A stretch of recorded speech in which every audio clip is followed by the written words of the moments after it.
తమిళనాట విజయం తర్వాత చాలా మంది తమిళ హీరోలు ముందుకు వస్తూ ఉన్నారు. లారెన్స్ రాఘవ రాజకీయాలకు వచ్చే ఇంట్రెస్ట్ చూపుతున్నట్టుగా కొన్ని మాటలు మాట్లాడుతూ ఉన్నారు. ముఖ్యంగా ధనుష్ ఇప్పటికే తన అభిమానులకు పిలుపునిచ్చారు, ప్రజాసేవ చేయండి, ఆ కార్యక్రమాల్లో నిమగ్నం అవ్వండి, పెద్ద పెద్ద బాహాటంగా చేసే ప్రోగ్రామ్స్ ఏమీ వద్దు అని చెప్పేసి.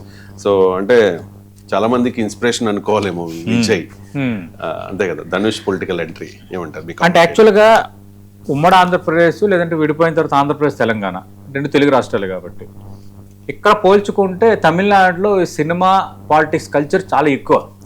ఇక్కడ ఏంటంటే ఎన్టీ రామారావు వచ్చారు, ముఖ్యమంత్రి అయ్యారు, తర్వాత కొందరు ఎంపీలుగా గెలిచారు, శారద, జగ్గయ్య ఇలాంటి వాళ్ళు కొందరు పోటీ చేశారు, కైకల్ సత్యనారాయణ, కోట శ్రీనివాసరావు, ఇట్లా చాలామంది, జయసుధ, మురళీమోహన్, వీళ్ళందరూ ఎంపీలు ఎమ్మెల్యేలు చాలామంది చేశారు. అంటే కొద్ది పరిమితమైన పాత్రలో చేశారు. కానీ లార్జర్ సెన్స్లో ఒక పార్టీగా ఒక మూమెంటంగా రావడం అనేది చూస్తే అప్పుడు ఎన్టీ రామారావు, తర్వాత టీడీపీతో డిఫర్ అయ్యి హరికృష్ణ, ఎందుకంటే ఆయన కూడా సినీ నటుడిగానే ఉన్నారు కదా. హరికృష్ణ అన్న తెలుగుదేశం పెట్టారు కానీ అదంతా సక్సెస్ కాలేదు.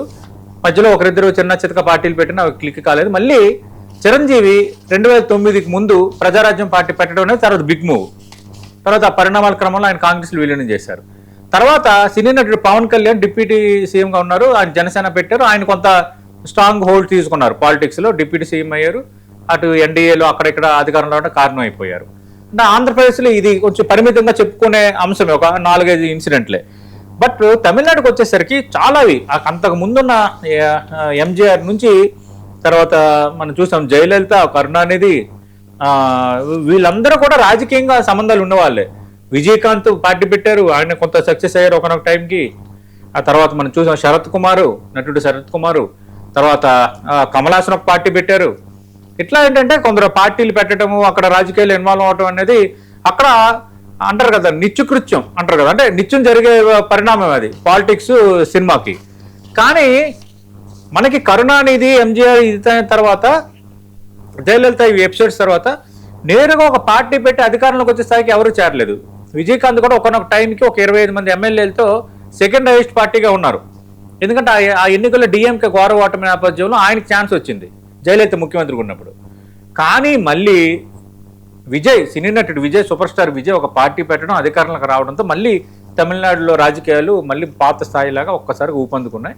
ఈ పరిస్థితుల్లో చాలామంది పేర్లు వస్తూనే ఉన్నాయి. లారెన్స్ కోసం చర్చ జరిగింది, ఆయన తిరుచి నుంచి పోటీ చేస్తారన్నారు, అది డైల్యూట్ అయిపోయింది. ఇప్పుడు ధనుష్ది ఎక్కువ చర్చలోకి ఉంది. ధనుష్ ఏమన్నారు, చెన్నైలో అభిమాన సంఘాలు నిర్వహించిన ఒక భారీ రక్తదాన శిబిరంకి ఆయన అటెండ్ అయ్యి, ఎంతమంది ఒక చోట చేరడం గొప్ప శక్తి, ఆ శక్తికి ఒక లక్ష్యం ఉండాలి, ఇకపై ఆడియో ఫంక్షన్లు అభిమానుల సమావేశాలకే పరిమితం కాకండి, మీ ప్రాంతంలోని ప్రజలకు సహాయం చేయండి, మీ చుట్టుపక్కల ఉన్న కుటుంబ అవసరాలను గుర్తించండి, మీరు చేసే సేవను చూసి నేను గర్వపడాలన్నారు. ఆయన స్టేట్మెంట్తోనే ఏదో ఒక కొత్త చర్చ స్టార్ట్ అయింది. అంటే అభిమానుల ఐక్యత ఒక లక్ష్యం ఉండాలి, ప్రజలకు సేవ చేయాలని ఆయన ఇచ్చిన పిలుపు.